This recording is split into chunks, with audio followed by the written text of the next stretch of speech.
Kaya po kinakailangan ng International Criminal Court dito sa ating bayan.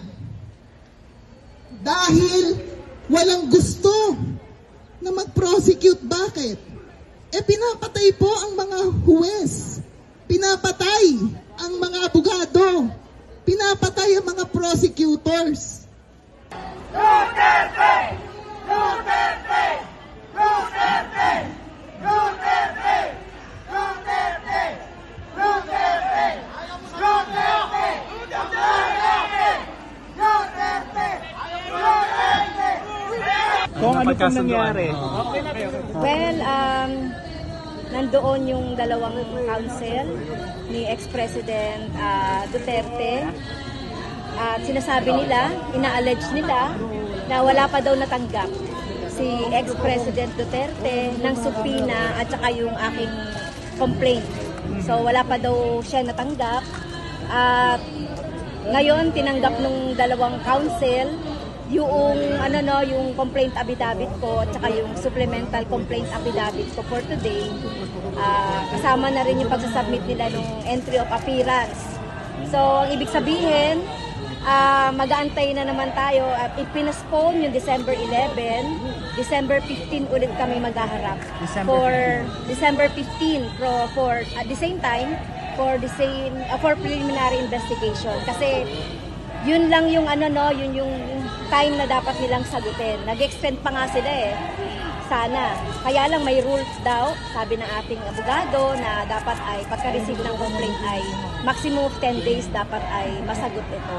Kasama na ba kung yung supplemental complaint affidavit ninyo sa sasagutin nila? Ito po live ka. Yes, oo. Ito po live. Attorney, Pasakin mo muna, attorney. papaliwanag niya yung 10 days. Bakit ito po? Ito po, attorney live po. Sige po. Kasama na doon sa sasagutin ng respondent na si ex-president Rodrigo Duterte yung ipinasa namin today na supplemental complaint affidavit. Ano po naman nun? So, ang laman po nun ay yung another pagbabanta na naman sa akin noong November 16 na programa niya kasama si Kibuloy. Ang sabi po. Dapat si former presidential spokesperson Harry Roque ang mag-represent sa kanya. Nabudol tayo. Hindi pala si Attorney Roque ang counsel. Sino yan? Attorney. Attorney, sino po? Ang nag-appear na abogada, si Attorney Penrose Ann Reyes, at saka isa pang abogada na si Cristia Lorraine D. Carina, na nasa law firm ni dating Executive Secretary Bingbong Medialdea. So yun ang nagre-represent ngayon kay dating Pangulo. Attorney, so Essentially, ang sinabi ni Congresswoman na Castro na patuloy ang grave threat ng akusado. Patuloy ang grave threat ng akusado kay Congresswoman Castro. Hindi tumitigil ang kanyang pagkakathreaten gravely ng Congresswoman Franz Castro.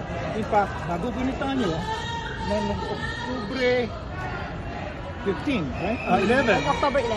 October 11, nagsabi siya ng mga grave threat.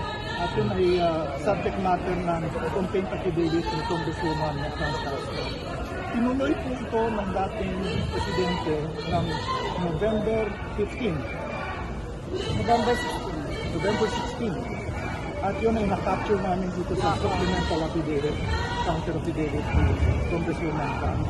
Kaya kami nag-file ng supplemental complaint affidavit ay para napatunayan namin na continuously ang pag-grave threat ng dating Pangulong Duterte sa katayuan ni Congressman o Congresswoman Castro. Hindi po siya binibigyan ng stop. So I think need to file another supplemental para mapatuloy natin ang aksyon natin kay dating Pangulong.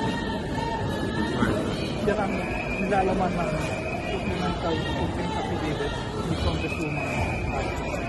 Ito yung tactics na ginagawa nyo ng Because sabi nila, according to them, and their lawyers, I mentioned the name of the lawyers, we assume good faith there, na ang kanilang sinasabi, hindi pa raw natatanggap ang subpoena at complaint affidavit ni Congresswoman Franz Castro. Kaya ang ginawa ng fiscal, binigyan po sila ng another copy na they officially received this afternoon. Ngayon, under the Rule 112 ng Revised Penal Code at ng Manual on Prosecutors, they have 10 days to respond to the criminal complaint and the supplemental complaint. So we start the 10 days today.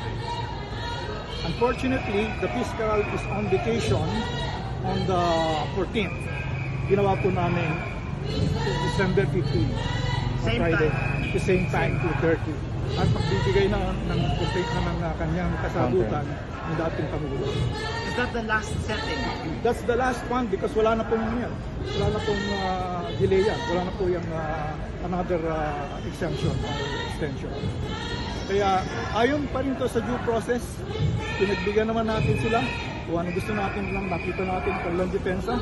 Then the court, the fiscal will resolve the case or the complaint on the basis of his appreciation whether there is a probable cause na ihabla sa korte ng dating Presidente Duterte. As we mentioned several times and repeatedly, this is a test of the prosecutorial system as well as the justice system. Titingnan natin ang resulta nito mangyayari dito. Yan ang pinaglalaban ni Congresswoman Franz Castro at sinasamahan po natin sa pakikibaka dito sa Pinay. Ito yung ano no, ito yung binanggit niya. Ito yung laman din ng supplemental complaint ko no. Inulit niya pa, nakalagay dito. Kaya ikaw, Franz, how do you solve the problem now? Kaya yung statement ko yung komunista dapat patayin, kasali ka dapat. Ma'am, paano nina-argue na kayo po yun, Franz lang po ang binanggit? Mayroon ba binanggit na Franz Castro sa simula Well, pa ito na yung magpapatunay no, na tinutukoy ako mula pa nun sa unang complaint natin. So, mas lalo itong magpapatunay na ako yung tinutukoy ko. Attorney, ngayon ganun po ba? Titindig po ba yun? Lagi nga sinasabi nila, Franz paano ba sa korte yun, sir?